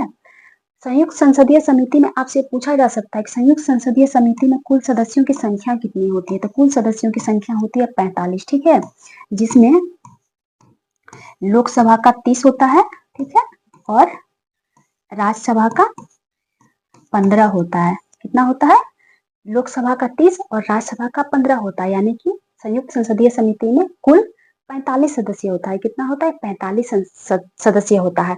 वहीं आपसे पूछा जाता है संयुक्त प्रवर समिति में कितने सदस्य होते हैं? तो संयुक्त प्रवर समिति में भी 45 सदस्य होते हैं। कितने होते हैं?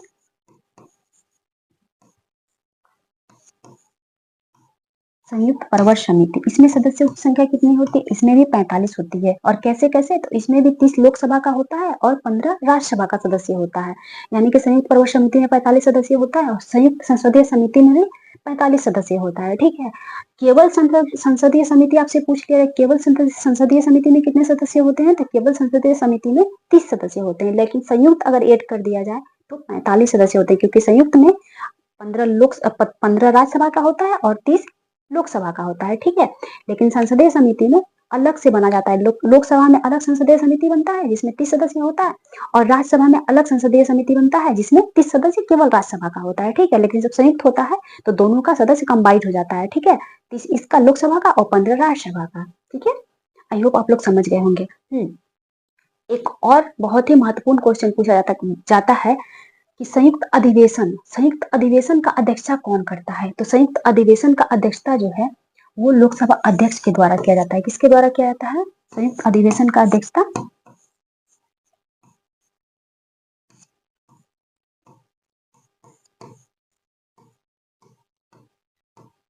संयुक्त अधिवेशन की अध्यक्षता किसके द्वारा की जाती है? तो संयुक्त अधिवेशन की अध्यक्षता लोकसभा अध्यक्ष के द्वारा की जाती है। किसके द्वारा? लोकसभा अध्यक्ष के द्वारा।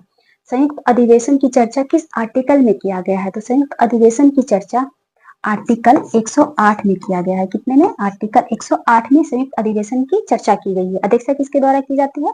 लोकसभा अध्यक्ष के द्वारा। क्या भारत में अभी तक संयुक्त अधिवेशन एक भी बार हुआ है? जी हाँ, बिल्कुल 3 बार अभी तक संयुक्त अधिवेशन बुलाया जा चुका है। कितनी बार? 3 बार। कब कब? तो पहला संयुक्त अधिवेशन बुलाया गया था सन 1961 में। कब बुलाया गया था? सन 1961 में। दूसरा बुलाया गया था सन 1978 में। कब बुलाया गया था? सन 1978 में। और तीसरा तो 2002 में। कब? 2002 में। तो कितनी बार संयुक्त अधिवेशन हो चुका है भारत में अभी तक? 3 बार। कब कब? सन 1961 में, सन 1978 में और 2002 में। कुल 3 बार संयुक्त अधिवेशन हो चुका है, ठीक है। कितनी बार? 3 बार। किस किस काम को लेकर? एक बार दहेज को लेकर हुआ है, दहेज विवाद को लेकर बिल पास नहीं हो रहा तो उसके लिए संयुक्त अधिवेशन बुलाया गया था। एक बार कोटा अधिनियम के लिए बुलाया गया था, और तीसरा बार बैंक से रिलेटेड कुछ था, ठीक है। आइए नेक्स्ट क्वेश्चन देखते हैं। नेक्स्ट क्वेश्चन हमारा क्या कह रहा है? नेक्स्ट क्वेश्चन कह रहा है कि राष्ट्रपति लोकसभा को भंग कर सकते हैं किसके कहने पर? तो ये कर सकते हैं केंद्रीय मंत्रिमंडल के अनुशंसा पर लोकसभा को भंग कर सकते हैं। किसके कहने पर? केंद्रीय मंत्रिमंडल के अनुशंसा पर कर सकते हैं। किस आर्टिकल के तहत? तो अनुच्छेद 32 के तहत। किस आर्टिकल के तहत? आर्टिकल 85, सॉरी 32 बोल दिए, दिमाग में रिकॉल हो रहा है। आर्टिकल 85 के तहत ये लोकसभा को भंग कर देते हैं केंद्रीय मंत्रिमंडल की अनुशंसा पर, ठीक है। नेक्स्ट क्वेश्चन हमारा क्या कह रहा है? नेक्स्ट क्वेश्चन कह रहा है कि संविधान के किस अनुच्छेद के अंतर्गत सिखों द्वारा कृपान धारण किया जाता है? आप देखते होंगे ना, कृपान धारण करता है धार्मिक स्वतंत्रता का अंग माना जाता है। मतलब वो लोग देखिएगा, जब जो मेन सिख होते हैं ना, वो लोग कृपान बोले तो एक तलवार टाइप से छोटा आकार का तलवार होता है, वो लोग हमेशा अपने पास रख के चलते हैं। तो ये उनका धार्मिक स्वतंत्रता में काउंट किया जाता है। तो किस आर्टिकल के तहत उन्हें इस चीज का छूट दिया गया कि आप मतलब तलवार लेके, जिसे कृपान कहा जाता है, वो लेके घूम सकते हैं, ठीक है। तो आर्टिकल 25 के तहत। किसके तहत? आर्टिकल 25 के तहत। अभी इससे पहले वाला क्वेश्चन में जस्ट मैं बोली कि धार्मिक स्वतंत्रता की बात की गई है आर्टिकल 25 से 28। आइए तीनों आर्टिकल की बात कर लेते हैं। तो आर्टिकल 25 के तहत व्यक्तिगत धार्मिक स्वतंत्रता है। व्यक्तिगत धार्मिक स्वतंत्रता वो किस आर्टिकल में किया गया है इसका जिक्र? तो आर्टिकल 25 में, ठीक है। धार्मिक स्वतंत्रता, व्यक्तिगत धार्मिक स्वतंत्रता, सामूहिक धार्मिक स्वतंत्रता, तो ये किया गया है आर्टिकल 26 में। आर्टिकल 26 में सामूहिक धार्मिक स्वतंत्रता का चर्चा किया गया है। सामूहिक धार्मिक स्वतंत्रता का, ठीक है। वहीं आपसे पूछा जा सकता है कि आप अगर किसी धार्मिक उद्देश्य के लिए धन को जमा कर रहे हैं तो वो कर फ्री हो जाएगा, ठीक है, टैक्स फ्री। अगर धार्मिक उद्देश्य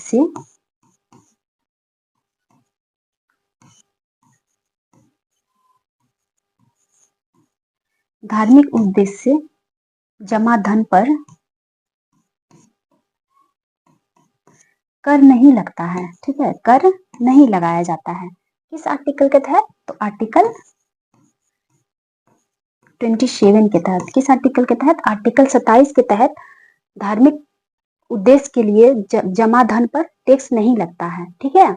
आप देखते होंगे मंदिर वंदिर के लिए जो पैसा रखा जाता है सामूहिक, बहुत सारे लोग मिलकर ही ना पैसा जमा करते हैं। मान लीजिए कहीं किसी गांव में जग हो रहा है तो उस जग में कुछ पैसे बच गए, 1 लाख 2 लाख 5 लाख 10 लाख, उसे जमा किया जाता है। क्या उस सरकार उस पर टैक्स लेता है? नहीं, बिल्कुल उस पर टैक्स नहीं लिया लिया जाता है, क्योंकि वो धार्मिक उद्देश्यों के लिए रखा गया है ना, कि फिर कभी मंदिर बनाया जाएगा चाहे कुछ और बनाया जाएगा तो उस पैसे का उपयोग किया जाएगा, तो उस पैसे पे टैक्स नहीं लगाया जाता है। किस आर्टिकल के तहत?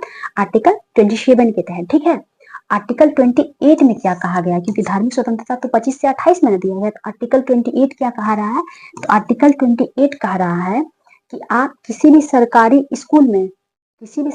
स्कूल में धार्मिक निर्देश नहीं दे सकते, मतलब किसी पार्टिकुलर किसी धर्म से रिलेटेड आप शिक्षा नहीं दे सकते। देना होगा तो आपको सारे धर्म को लेके दीजिए, लेकिन किसी एक धर्म को लेके आप धार्मिक शिक्षा सरकारी स्कूल में नहीं दे सकते हैं। ठीक है, अगर आपको देना है तो अपना प्राइवेट बनाइए ना, जैसे कि आर्टिकल 29 से 30 में दिया गया है ना, अल्पसंख्यकों के लिए सांस्कृतिक चाहे कुछ चीज के लिए बढ़ावा देने के लिए आप अपना संस्था प्राइवेट खोल सकते हैं, तो उसके तहत आप दे सकते हैं, उसके तहत रोक नहीं है। लेकिन आप सरकारी स्कूल में किसी एक धर्म का बढ़ावा के लिए आप शिक्षा नहीं दे सकते हैं। ठीक है, तो किस आर्टिकल के तहत? आर्टिकल 28 में इस बात का जिक्र किया गया है कि किसी भी सरकारी स्कूल में आप धार्मिक निर्देश नहीं दे सकते हैं। ठीक है, आइए नेक्स्ट क्वेश्चन देखते हैं। नेक्स्ट क्वेश्चन हमारा क्या कह रहा है? नेक्स्ट क्वेश्चन कह रहा है, आई होप आप लोग नोट डाउन कर ले रहे होंगे जो मैं लिखवा रही हूँ या फिर मैं जो बोल रही हूँ। प्लीज साथ साथ नोट डाउन करते चलिएगा। चलो, तो मैं बोल ही रही हूँ, भारत की सबसे बड़ी तटीय झील कौन सा है? तो भारत की सबसे बड़ी तटीय झील है चिल्का झील। कौन सा झील है? चिल्का झील है। ये कहाँ स्थित है? तो ये उड़ीसा में स्थित है। कहाँ स्थित है? उड़ीसा में चिल्का झील स्थित है। ठीक है, अगर वहीं आपसे पूछ लिया जाए कि भारत की सबसे लंबी तटीय झील कौन सी है, तो भारत की अगर सबसे, देखिए यहाँ तो बड़ी बोला है ना, यहाँ तो बड़ी बोला गया है, लेकिन सबसे लंबी अगर आपसे पूछ लिया जाए कि सबसे लंबी तटीय झील कौन है, तो हो जाएगा पुलिकट। कौन सा? पुलिकट। ये भारत की सबसे लंबी तटीय झील है। ये कहाँ स्थित है? तो ये आंध्र प्रदेश और तमिलनाडु के सीमा पर। कहाँ है? आंध्र प्रदेश और तमिलनाडु के सीमा पर। ठीक है, तमिलनाडु के सीमा पर पुलिकट झील स्थित है। अगर वहीं आपसे पूछ लिया जाए कि भारत के सर्वाधिक खारे पानी वाला झील कौन है, सबसे ज्यादा खारे पानी वाला झील, तो वो हो जाएगा सांभर झील। कौन सा झील? सांभर झील भारत का सर्वाधिक खारे पानी का झील है। ये कहाँ स्थित है सांभर झील? तो ये राजस्थान में स्थित है। कहाँ स्थित है? राजस्थान में। ठीक है, वहीं अगर आपसे पूछ लिया जाए कि भारत का सबसे मीठा पानी वाला झील कौन सा है, तो भारत का सबसे मीठा पानी वाला झील है बूलर झील। कौन सा झील है? बूलर झील। ये बूलर झील कहाँ है? तो ये बूलर झील है जम्मू कश्मीर में। कहाँ है? जम्मू कश्मीर में बूलर झील पड़ता है, जो भारत का सबसे ज्यादा मीठे पानी वाला झील है। और जबकि सर्वाधिक खारे पानी वाला झील हो जाएगा सांभर झील, जो कहाँ स्थित है? राजस्थान में स्थित है। कहाँ स्थित है? राजस्थान में। सबसे लंबी तटीय वाली झील कौन सी है? तो सबसे लंबी तटीय वाली झील है पुलिकट झील। कहाँ पड़ता है ये? तो आंध्र प्रदेश और तमिलनाडु के सीमा पे। ठीक है, और सबसे बड़ा तटीय झील कौन सा है? तो चिल्का झील। अगर सबसे बड़ा आपसे खारे पानी का झील पूछते एरिया वाइज सबसे बड़ा, तो तब भी उसका आंसर चिल्का ही हो जाएगा। कौन सा हो जाएगा? चिल्का ही हो जाएगा। ठीक है, ये कहाँ पड़ता है चिल्का झील? तो ये उड़ीसा में पड़ता है। अगर आपसे विश्व वाइज पूछ लिया जाए कि विश्व में सबसे मीठे पानी का झील कौन सा है, तो विश्व में सर्वाधिक मीठे पानी का झील हो जाएगा सुपीरियल झील। कौन सा हो जाएगा? सुपीरियल झील। सुपीरियल झील ये विश्व का सर्वाधिक मीठे पानी का झील है। ये कहाँ स्थित है? तो ये स्थित है यूएसए में। कहाँ स्थित है? यूएसए में। वहीं अगर आपसे पूछ लिया जाए कि विश्व में सर्वाधिक खारे पानी का झील कौन सा है, तो विश्व में सर्वाधिक खारे पानी का झील है वोन झील। कौन सा झील? वोन झील। ये कहाँ स्थित है? तो ये तुर्की में। कहाँ स्थित है?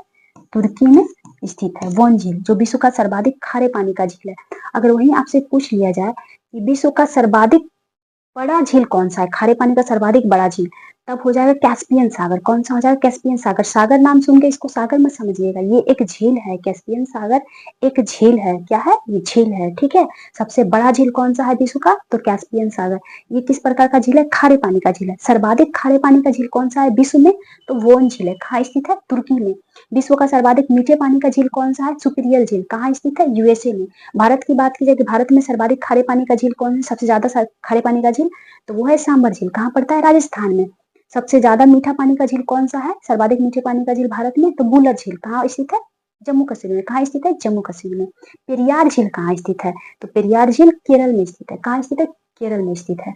आइए नेक्स्ट क्वेश्चन देखते हैं। नेक्स्ट क्वेश्चन हमारा क्या कह रहा है? नेक्स्ट क्वेश्चन कह रहा है कि भारतीय उपमहाद्वीप। आइए नेक्स्ट क्वेश्चन देखते हैं। नेक्स्ट क्वेश्चन हमारा क्या कह रहा है कि भारतीय उपमहाद्वीप में सम्मिलित देशों की कुल संख्या कितनी है? तो भारतीय उपमहाद्वीप में सम्मिलित देशों की संख्या है 7। कितनी है? 7। आइए देख लेते हैं कि भारतीय उपमहाद्वीप में ये 7 देश हैं। कौन कौन से 7 देश हैं? तो भारतीय उपमहाद्वीप में पड़ने वाले 7 देश हैं। पहला तो हमारा प्यारा भारत, ठीक है, कौन सा है? हमारा प्यारा भारत। फिर नेपाल, भूटान, बांग्लादेश,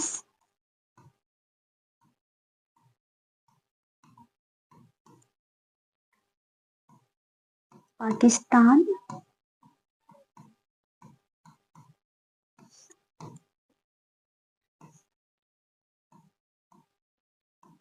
श्रीलंका, इसके बाद हो जाएगा मालदीव, ठीक है।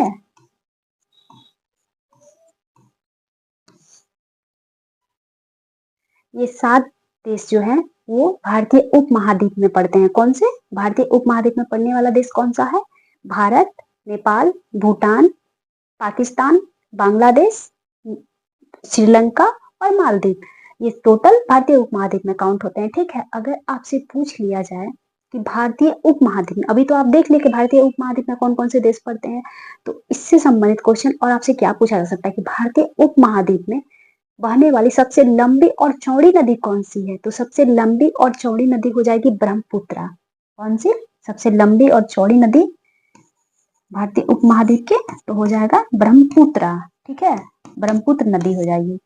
अगर वहीं आपसे पूछ लिया जाए कि एशिया की सबसे लंबी और चौड़ी नदी कौन सी है, तो एशिया की सबसे लंबी और चौड़ी नदी हो जाएगी यांगटीसी। कौन सी नदी? यांगटीसी नदी। ये कहाँ स्थित है? ये कहाँ बहती है? तो यांगटीसी नदी जो है, यांगटीसी नदी ये चीन की है। कहाँ की है? चीन की है यांगटीसी नदी। अगर वहीं आपसे पूछ लिया जाए कि विश्व की सबसे लंबी नदी, विश्व की सबसे लंबी नदी कौन सी है, तो विश्व की सबसे लंबी नदी हो जाएगी नील। कौन सी नदी? नील, विश्व की सबसे लंबी नदी। विश्व की सबसे चौड़ी नदी कौन सी है? तो विश्व की सबसे चौड़ी नदी अमेजन। कौन सी? अमेजन विश्व की सबसे चौड़ी नदी है, जबकि सबसे लंबी नदी विश्व की तो नील। और भारतीय उपमहाद्वीप की सबसे चौड़ी और सबसे लंबी नदी कौन सी है? ब्रह्मपुत्र। एशिया महाद्वीप की सबसे लंबी और चौड़ी नदी कौन सी है? यांगटीसी। यांगटीसी कहाँ की नदी है? तो चीन की, ठीक है। आइए नेक्स्ट क्वेश्चन देखते हैं। नेक्स्ट क्वेश्चन हमारा क्या कह रहा है? तो नेक्स्ट क्वेश्चन कह रहा है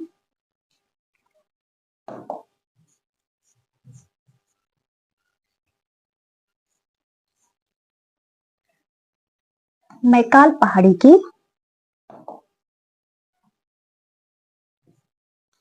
मैकाल पहाड़ी की सर्वोच्च शिखर का नाम क्या है? तो मैकाल पहाड़ी की सर्वोच्च शिखर का नाम है अमरकंटक। क्या नाम है? अमरकंटक। अमरकंटक से तो बहुत ही प्रसिद्ध नदी निकलती है। कौन सी? नर्मदा। ये नर्मदा नदी कहाँ से निकलती है? तो नर्मदा नदी अमरकंटक से निकलती है। कहाँ से? अमरकंटक से। ताप्ती नदी कहाँ से निकलती है? ताप्ती नदी भी अमरकंटक से निकलती है। कहाँ से? अमरकंटक से। और ये दोनों नदी ऐसी नदी है जिसके द्वारा डेल्टा का निर्माण नहीं करने के बजाय इसके द्वारा एस्चुरी का निर्माण किया जाता है। किसके द्वारा निर्माण किया जाता है एस्चुरी का? तो नर्मदा और ताप्ती के द्वारा एस्चुरी का निर्माण किया जाता है। एस्चुरी को ही ज्वार नद मुख भी कहा जाता है। क्या कहा जाता है? ज्वार नद मुख भी एस्चुरी को ही कहा जाता है। तो आपसे क्वेश्चन पूछा जा सकता है, हालांकि बहुत बार प्रीवियस एग्जाम में पूछा जा चुका है कि कौन सी ऐसी नदी है जो डेल्टा का निर्माण नहीं करने के बजाय नहीं करती है और एस्चुरी का निर्माण करती है, तो वो हो जाएगा नर्मदा या ताप्ती। दोनों ऑप्शन में दिया रहेगा तो बोथ हो जाएगा। अगर एक ऑप्शन में चूज करना होगा उसमें से, जैसे कि मतलब 3 कोई और नदी का नाम दे दे, जैसे कि आपको गंगा दे दे, ब्रह्मपुत्रा दे दे, इसके बाद कोई और नदी दे दे, ठीक है, जैसे कोसी दे दे, और इसके बाद नर्मदा दे दे, और आपसे पूछे कि इसमें से कौन सी नदी है जो डेल्टा का निर्माण नहीं करती है, तो कॉमन सी बात है नर्मदा हो जाएगी, क्योंकि नर्मदा के द्वारा डेल्टा का निर्माण नहीं किया जाता, इसके द्वारा एस्चुरी का निर्माण किया जाता है। किसका निर्माण किया जाता है? एस्चुरी का, ठीक है। आइए देख लेते हैं कुछ और प्रमुख चोटियों को। आपसे पूछा जा सकता है कि सतपुड़ा पर्वत की सबसे सर्वोच्च चोटी कौन सी है? तो सतपुड़ा पर्वत की सबसे सर्वोच्च चोटी कौन सी है? तो धूपगढ़।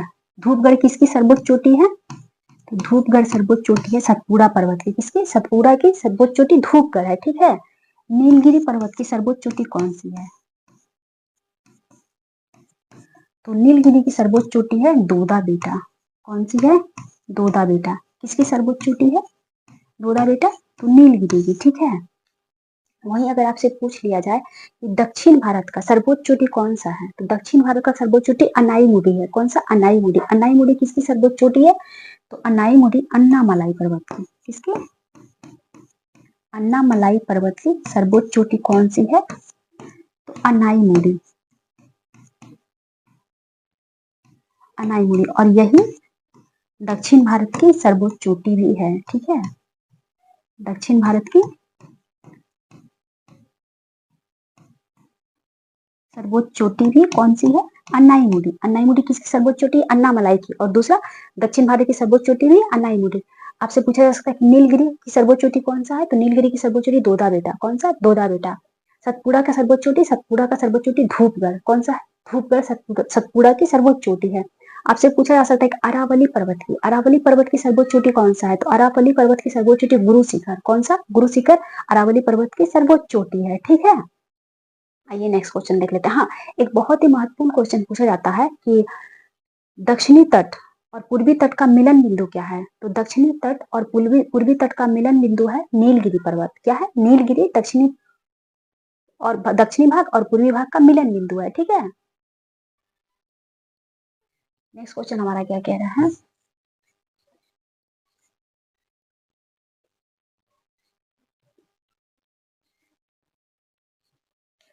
नेक्स्ट क्वेश्चन कह रहा है कि ट्रांस हिमालय को बृहद हिमालय से अलग कौन करता है, तो ट्रांस हिमालय को बृहद हिमालय से अलग किया जाता है इंडो सांगपो सचर जोन के द्वारा। किसके द्वारा ट्रांस हिमालय को बृहद हिमालय से अलग होता है, तो इंडो सांगपो सचर जोन के द्वारा ट्रांस हिमालय बृहद हिमालय से अलग होता है।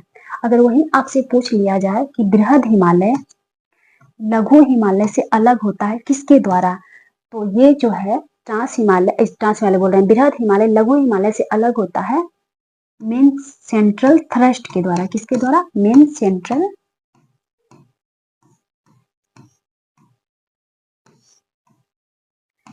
सेंट्रल थ्रस्ट के द्वारा बृहद हिमालय लघु हिमालय से अलग होता है, ठीक है। अगर वही आपसे क्वेश्चन पूछ लिया जाए कि लघु हिमालय शिवालिक से किसके द्वारा अलग होता है, तो लघु हिमालय जो शिवालिक से अलग होता है वो किसके द्वारा अलग होता है? मेन बाउंड्री फोल्ड के द्वारा। किसके द्वारा? मेन बाउंड्री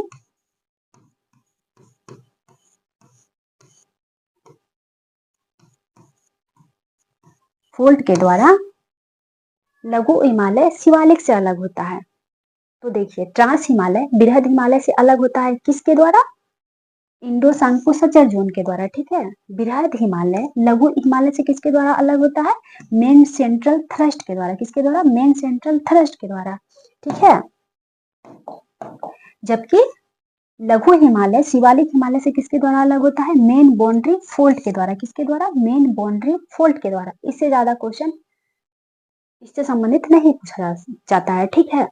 एक और क्वेश्चन पूछा जाता है कि हिमालय को नदियों के आधार पे किसके द्वारा बांटा गया था, तो हिमालय को नदियों के आधार पर 4 भागों में बांटा गया है। किसके द्वारा? तो सिडनी बुर्राट के द्वारा बांटा गया था। किसके द्वारा बांटा गया था? सिडनी बुर्राट के द्वारा हिमालय को नदियों के आधार पर 4 भागों में बांटा गया है। कितने भागों में? 4 भागों में, ठीक है। किसके द्वारा बांटा गया था? तो सिडनी बुर्राट के द्वारा। किसके द्वारा? सिडनी बुर्राट के द्वारा बांटा गया था नदियों के आधार पे। कैसे कैसे? आइए देख लेते हैं एक नजर में। इसे मैं बोल दे रही हूँ, लिखूंगी नहीं, आप लोग नोट डाउन कर लीजिएगा। पंजाब हिमालय, ठीक है। पंजाब हिमालय, पंजाब हिमालय किस नदियों के बीच है, तो पंजाब हिमालय सिंधु और सतलज के बीच। किसके बीच? सिंधु और सतलज के बीच। इसके बाद कौन सा हो जाएगा? कुमायूं हिमालय। कौन सा? कुमायूं या गढ़वाल हिमालय। कुमायूं हिमालय को ही गढ़वाल हिमालय कहा जाता है। ये किन नदियों के बीच है, तो ये है आपका सतलज और काली के बीच। किसके बीच? सतलज और काली के बीच। इसके बाद कौन सा हिमालय हो जाएगा? नेपाल हिमालय। नेपाल हिमालय किन नदियों के बीच है, तो काली और तीस्ता के बीच। किसके बीच? काली और तीस्ता के बीच। इसके बाद कौन सा हिमालय हो जाएगा? असम हिमालय। असम हिमालय किसके बीच है, तो तीस्ता और धियान के बीच। कौन कौन सा? तीस्ता और धियान के बीच स्थित है, ठीक है। और इन्हीं 4 क्रमों में हिमालय को नदियों के आधार पर सिडनी बुर्राट के द्वारा बांटा गया था, ठीक है। आइए नेक्स्ट क्वेश्चन देख लेते हैं। नेक्स्ट क्वेश्चन हमारा क्या कह रहा है? आइए नेक्स्ट क्वेश्चन देखते हैं। नेक्स्ट क्वेश्चन हमारा क्या कह रहा है कि किस महाद्वीप को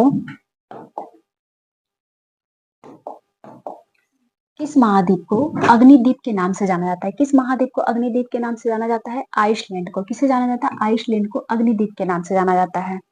अगर वहीं आपसे पूछ लिया जाए कि विश्व का सबसे बड़ा द्वीप कौन सा है, तो विश्व का सबसे बड़ा द्वीप हो जाएगा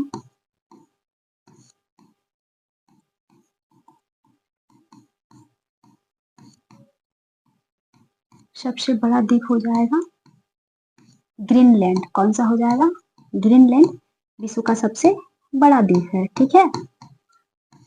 दूसरे स्थान पे कौन सा हो जाएगा? Papua New Guinea. कौन सा? Papua New Guinea.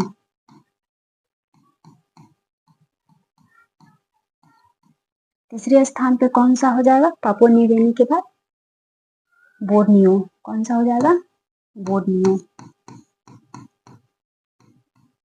बोर्नियो द्वीप। इसके बाद मेडागास्कर।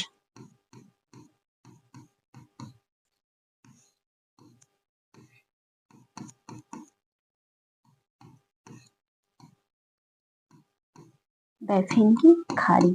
ठीक है। इससे ज्यादा द्वीप से संबंधित आपसे क्वेश्चन नहीं पूछा जाएगा। ठीक है। तो क्रम वाइज भी आप देख लिए और सबसे बड़ा सेकेंड ऑप्शन के अकॉर्डिंग भी आप छाट सकते हैं। अगर मान लीजिए आपसे ग्रीनलैंड ऑप्शन में नहीं दे, ठीक है, पापुआ न्यू गिनी दे दे, और आपसे पूछा जाए कि निम्नलिखित में से कौन सा द्वीप सबसे बड़ा द्वीप है, तो कॉमन सी बात है, अगर वहां पे ग्रीनलैंड नहीं दिया है तो पापुआ न्यू गिनी हो जाएगा। अगर suppose that Papua New Guinea भी नहीं दिया गया है, ठीक है, आपको वहां पे दे दिया गया बोर्नियो द्वीप। बोर्नियो द्वीप दे के पूछा जाए कि निम्नलिखित में से सबसे बड़ा द्वीप कौन सा हो जाएगा, तो ऑप्शन के अकॉर्डिंग बोर्नियो द्वीप हो जाएगा। तो आप क्रम वाइज लिख लीजिए कि विश्व का सबसे बड़ा द्वीप कौन सा है, तो विश्व का सबसे बड़ा द्वीप ग्रीनलैंड हो जाएगा। सेकेंड नंबर पे Papua New Guinea, third number पे बोर्नियो द्वीप, फोर्थ नंबर पे मेडागास्कर और फिफ्थ नंबर पे बैफिन की खाड़ी। ठीक है। आई होप आप लोगों ने नोट डाउन कर लिया होगा। आइए नेक्स्ट क्वेश्चन देखते हैं। नेक्स्ट क्वेश्चन हमारा क्या कह रहा है? नेक्स्ट क्वेश्चन कह रहा है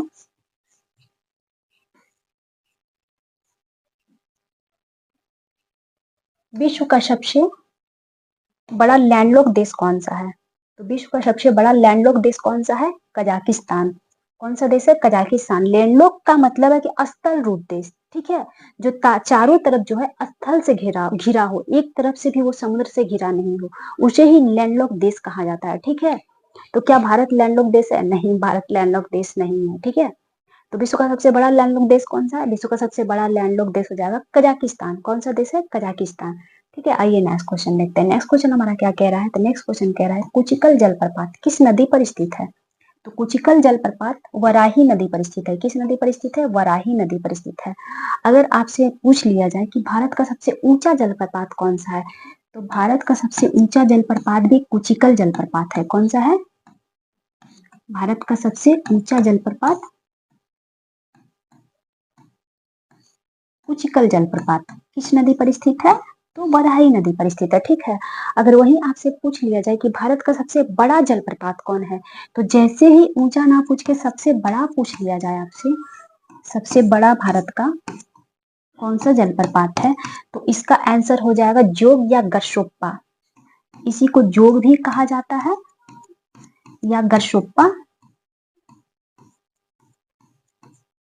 या महात्मा गांधी। इसी का वर्तमान नाम महात्मा गांधी भी है। तो आप ऑप्शन के अकॉर्डिंग आंसर लगा लीजिएगा। ठीक है।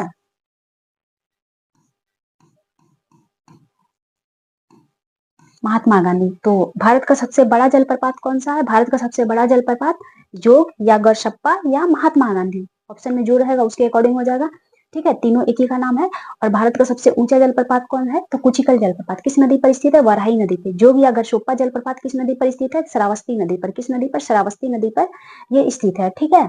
अगर वहीं आपसे पूछ लिया जाए कि विश्व का सबसे ऊंचा जलप्रपात कौन है, तो विश्व का सबसे ऊंचा जलप्रपात पिछले वीडियो में बता चुकी हूँ, एंजल जलप्रपात। कौन सा जलप्रपात? एंजल जलप्रपात विश्व का सबसे ऊंचा जलप्रपात है। किस देश में स्थित है ये?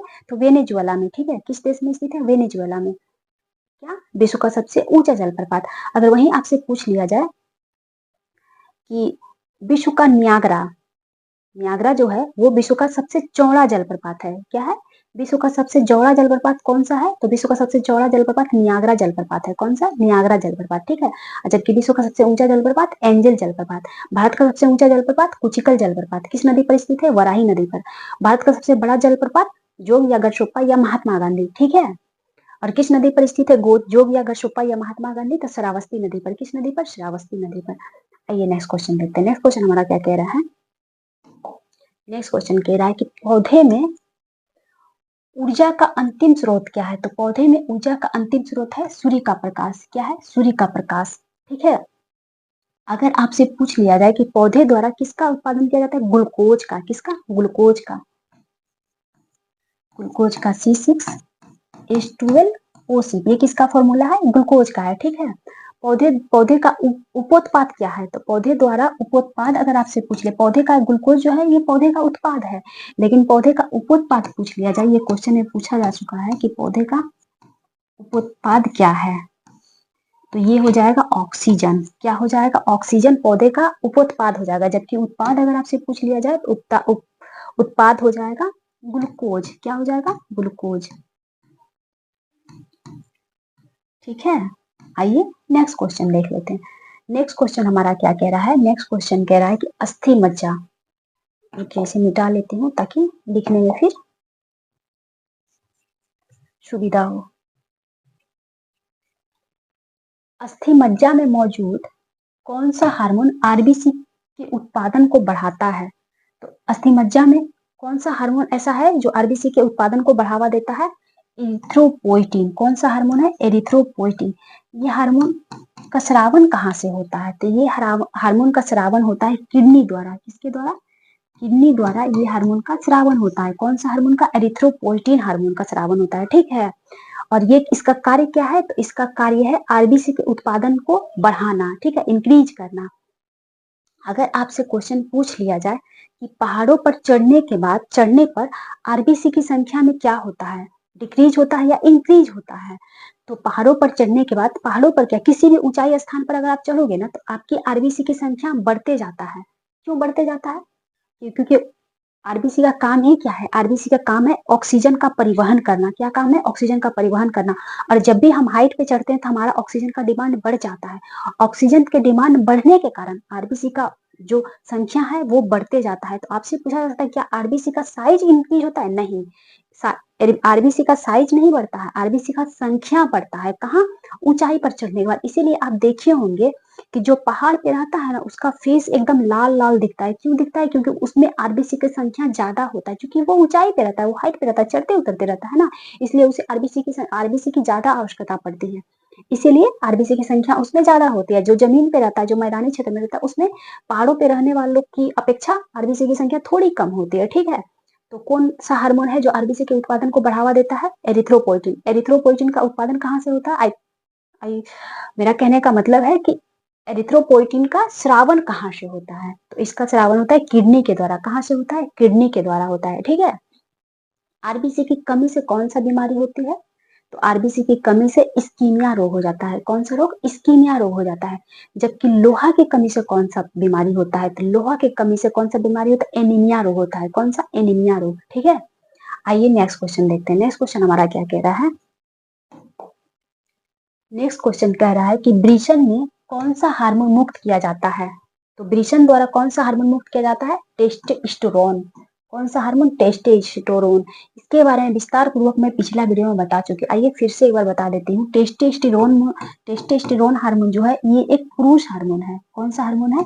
ये एक मेल हार्मोन है, ठीक है। और इसे ही मेल का सेक्स हार्मोन भी कहा जाता है। क्या कहा जाता है? इसे सेक्स हार्मोन कहा जाता है, ठीक है। सेक्स हार्मोन के नाम से, पुरुष सेक्स हार्मोन के नाम से टेस्टोस्टेरोन को जाना जाता है। और ये कहाँ से स्रावन होता है इसका? तो वृषण से। कहाँ से स्रावन होता है? वृषण से, ठीक है। इस हार्मोन का वर्क क्या है?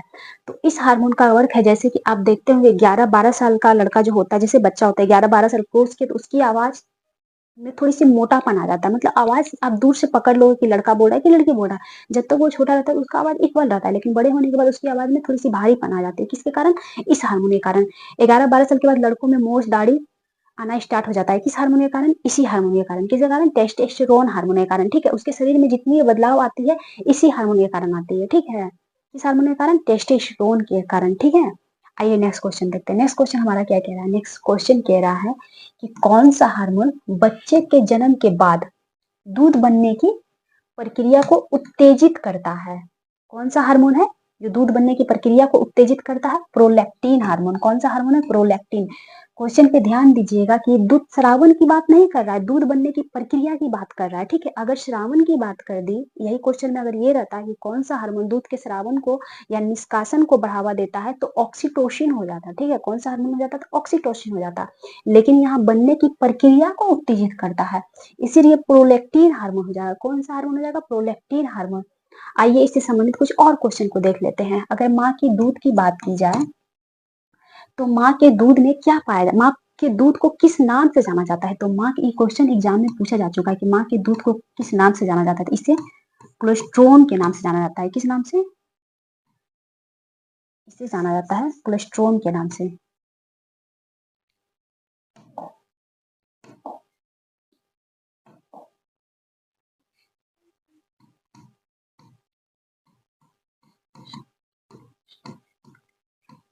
कोलेस्ट्रोन के नाम से माँ के दूध को जाना जाता है। किस नाम से? कोलेस्ट्रोन के नाम से। ठीक है, और इसमें 80% लगभग पानी रहता है। इसीलिए कहा जाता है कि जो 6 माह के बच्चे, 6 माह तक जो बच्चे हैं ना, उसको पानी नहीं पिलाना चाहिए, क्योंकि वो ऑलरेडी दूध के साथ साथ उसके शरीर में पानी भी जा रहा है, इसलिए मुझे पानी की आवश्यकता नहीं है। और ये बहुत ही बच्चों के लिए फायदेमंद होता है, इसलिए माँ के दूध से बच्चों को वंचित नहीं करना चाहिए, क्योंकि इसमें एंटीबॉडी की मात्रा बहुत ज्यादा होता है, जो रोग प्रतिरोधक क्षमता को बढ़ाता है। ठीक है, क्या करता है? रोग प्रतिरोधक क्षमता को बढ़ाता है, क्योंकि इसमें एंटीबॉडी बहुत ज्यादा पाया जाता है। और इसमें 80% लगभग पानी का मात्रा भी रहता है, इसीलिए 6 माह तक बच्चों को पानी नहीं भी पिलाइएगा तब भी कोई दिक्कत नहीं है। पानी पिलाने की सलाह नहीं दी जाती है उतनी, क्योंकि ऑलरेडी बच्चों में पानी तो चल ही जा रहा है कोलेस्ट्रॉल के द्वारा। ठीक है, तो माँ के दूध को किस नाम से जाना जाता है? कोलेस्ट्रॉल के नाम से जाना जाता है। किस नाम से जाना जाता है? कोलेस्ट्रॉल के नाम से जाना जाता है। उसमें पानी की मात्रा कितनी होती है? तो लगभग 80%। कितनी? 80%। क्या उसमें एंटीबॉडी पाया जाता है? जी बिल्कुल, एंटीबॉडी उसमें पाया जाता है। एंटीबॉडी का वर्क क्या है? तो एंटीबॉडी का वर्क है इम्यून पावर को बढ़ाना। क्या है?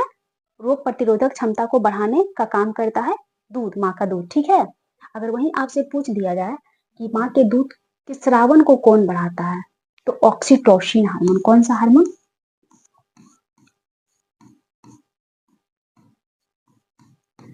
टोसिन हार्मोन जो है, ऑक्सीटोसिन हार्मोन का काम है माँ के दूध का निष्कासन करना, जबकि बनाने की प्रक्रिया को उत्तेजित कौन करता है? तो प्रोलैक्टिन हार्मोन। कौन सा हार्मोन? Prolactin hormone. ठीक है, तो क्वेश्चन यही खत्म होता है।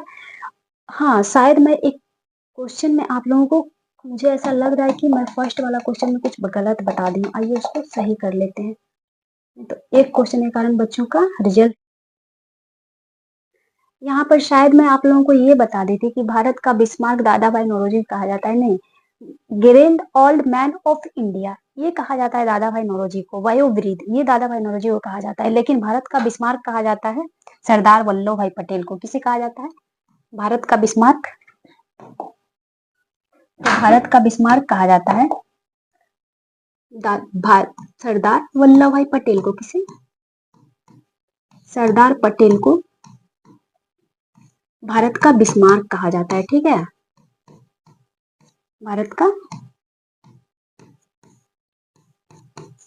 बिस्मार्क। मुझे लग रहा था कि मैं क्वेश्चन में कुछ गलत बता के आगे बढ़ गई। तो भारत का बिस्मार्क किसे कहा जाता है? सरदार वल्लभ भाई पटेल को। ठीक है, और इन्हीं को क्या कहा जाता है? इन्हीं को भारत का लौह पुरुष भी कहा जाता है। तो भारत का लौह पुरुष किसे कहा जाता है? सरदार वल्लभ भाई पटेल को। भारत का बिस्मार्क किसे कहा जाता है? सरदार वल्लभ भाई पटेल को। जबकि grand old man of India किसे कहा जाता है? तो grand old man of India कहा जाता है दादा भाई नौरोजी को। किसे कहा जाता है? दादा भाई नौरोजी को कहा जाता है। वयोवृद्ध किसे कहा जाता है? तो वयोवृद्ध दादा भाई नौरोजी को कहा जाता है। ठीक है, तो आई होप आज का सेशन भी आप लोगों को बहुत पसंद आएगा, मैं ऐसा आशा करती हूँ। और आप लोग रिवीजन जरूर कीजिएगा, अगेन रिवीजन जरूर कीजिएगा, क्योंकि सारा एग्जाम इस मंथ, अगले मंथ जून तक में एग्जाम लगभग हो ही जाएगा, चाहे वो एनटीपीसी का हो, टीचर का हो, बिहार पुलिस का हो। तो थैंक यू सो मच। किसी तरह का आप लोगों के मन में क्वेश्चन हो तो जरूर कमेंट बॉक्स में कमेंट कीजिए। Again thank you so much.